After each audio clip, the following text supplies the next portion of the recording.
tonight. Well, I'm just beyond proud of this group. I think back when we all got together in June, they've just been a really joyous group to coach. A lot of youth, 8 out of our 13 were new, big shoes, big shadows, all the things, had a great non-con, hit some adversity, but they never balked, right? And so we've been having some fun in February, and we thought we were poised to have, some exciting moments in March. So that's what we've been talking a lot about, but March is madness, right? So you're never guaranteed moments like this.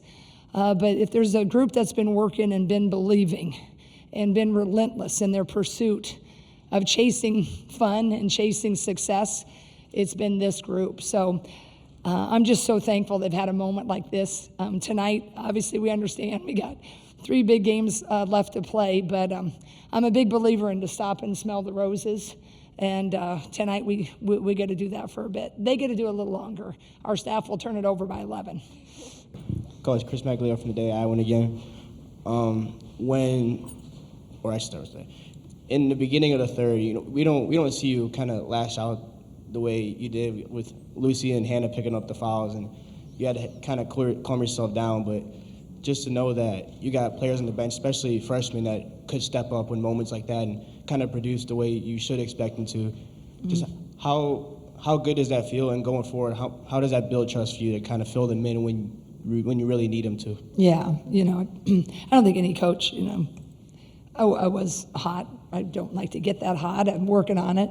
I did thank him in the locker room for making that a win with my first tech and whatnot. But I think sometimes I thought if I was going to get one that was as good a time as any, just sometimes, you see it differently than the refs, and I certainly did. But I think this group is they're just a good group. They're gritty, they're fun, they're pretty level-headed. I don't really, I've really never had to really get on them, raise my voice to them specifically. I have, I wasn't the best example tonight of getting composed with the refs, but I told them, let me do that, and you guys need to do your jobs. And I thought they did a really good job in the second half, not trying to coach the refs. So I was really proud of them. I'm glad it worked out. Sometimes you have those moments, and this is my first time in this chair. Sometimes when I've got hot, I haven't really liked it. Earlier in the season, I'm learning and I'm growing in that. This particular time, you kind of take a gamble a little bit. I'm not saying I was orchestrating it, but I was, frustrated. So I'm fortunate that we got the dub. Go ahead. Chad Leistiko, Des Moines Register. You had a lot of coaching decisions to make in the second half there with the foul trouble. How did you feel like you managed Lucy's situation, and then what gave you the confidence to go to Ava in that situation? Obviously, it was a good stroke. Yeah, that's a good question. I mean, I really trust Lucy. I felt like we needed to go with her with 2 fouls a little bit towards the end of that half. She's been there. She's a senior. I was pretty confident that she wasn't going to do anything. I said, I just need you to orchestrate it. I don't need you to score. I don't need you to steal. I need you to orchestrate this offense and just give everybody a calm going in. And she pretty much did it, and we got her out. Ava has always been, she's a matchup person. And I thought her answer was really honest and fair. Any freshman that's been great, it's hard on all of them. You can ask Robin, you can ask Gina Oriama, you can ask Dawn Staley. Consistency is the key, right? And so what I've told Ava, I said, the game's bigger, faster, stronger, and your time will come. And this was a matchup. I told our staff I wanted to see her. I think she's a baby Van Sluten, right? They play us similarly. They're wiry. Grace is a little bit bigger. But I think that's what I kind of like, about our posts. You have Hannah, then you have Addie's size, and I gave Addie a shot. We couldn't utilize what Addie gives you. We needed to throw it to Addie so Addie could score because she's bigger, and if you get her at the short, the elbow, or at the block, but their pressure was so great. So it negates what Addie can give. But I do believe in consistency of productivity. And what I see in practice, what I stat in practice, and Addison's also been there.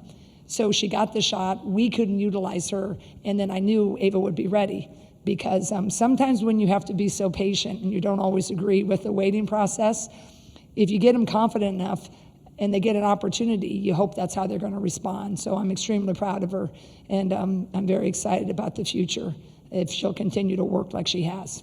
Okay, we got 4 in the queue, and that's going to be all for Coach, so I'll keep pointing to you if we can keep moving it along. Go ahead. All right, Kevin Walker from voiceofmuscatine.com talking about Ava.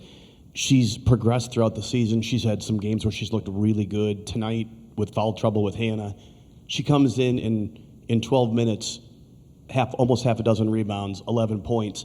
On the block, from where I'm standing photographing, I've never seen her look so confident or be able to get in position this year. I mean, you've already talked about it numerous times tonight, but really not even going into next year. But how does it make you feel for tomorrow and into the NCAA tournament that you now have an option if Hannah's got 4 fouls? Mm-hmm. It's not like, what am I going to do, or how can we work around this? You've got somebody now that she wants the ball down there. Mm-hmm. Yeah, and I'm not surprised because that's where I had a conversation before our last game. I met with her and just, continued to lay out the plan.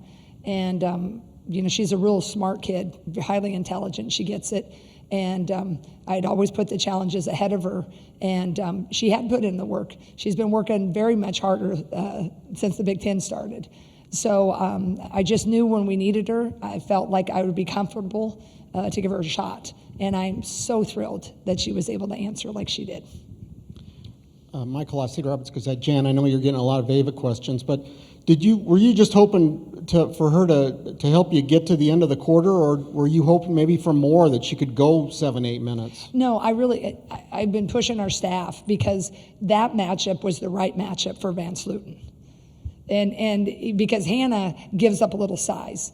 But if, at the end we had, you could have Hannah sometimes guarding 40 A-Rolt, and you could have Ava guarding Van Sluten. And the only thing is she's a freshman. But if we could go and get that in there, but I didn't want to try to score and get him in foul trouble. And Addie's a bigger, she's a known commodity if you can get Addie open at the short or at the block. But then I told Randy, I said, we need to go. We need to counter that. So I was hopeful. I didn't know for sure she was going to produce like that. But I was all about her going for as long as she could because her athleticism and her bounce is really similar to Van Sluten. And I like that matchup. And in fact, Ava played when we played there. Ava, I don't know for sure, but she played the most minutes this whole season when we played at Michigan State December 15th. And she did a solid job. Not like this, but she was coming. Okay, back row, and then we'll finish up with the front row. Gabe Baker, Scarlet and Gray Sports Radio. Congrats on the win tonight, Coach. Thanks. So you guys play Ohio State tomorrow, very talented team. Kind of just wondering what the keys are tomorrow to beating them and advancing in this tournament. Oh, man. Jelani Chain, I'll tell you what, Keepers,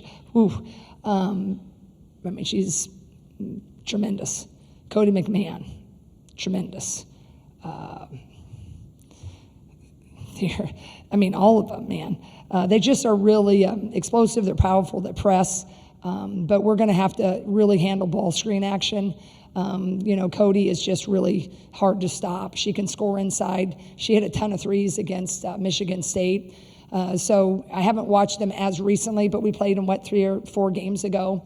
But we have to handle their press. We have to handle their speed. And so Jelani got downhill on us real fast, real often there. And I don't know if anybody's been able to really slow her down. So we're going to have to try to figure out how to minimize that. We're going to have to score a little bit more efficiently than we did tonight. But I know those two in particular are really big keys, and I'm probably forgetting someone right now. But when I get out of here and I look at my scout, I'll be like, oh, geez, hope I didn't disrespect them. Just right now, my mind's in the green and white team. Final question. Coach Jack Birmingham, Daily Iowan. I think a lot of times this season when we've seen freshmen come in, it's usually people when we need like a ball handler. You've got a guard in foul trouble, people like Stremlo and Guyton. I think it can be easy to forget sometimes Heiden was a top 40 prospect in her class. So what is one thing I guess you want to see from her moving forward into this program past her first season, especially when you've got someone like O'Grady in her last season here at Iowa? I just think consistency. I think that's what you want to see with your team as it progresses. But I think with Ava's growth, post players in high school, they really aren't challenged as much.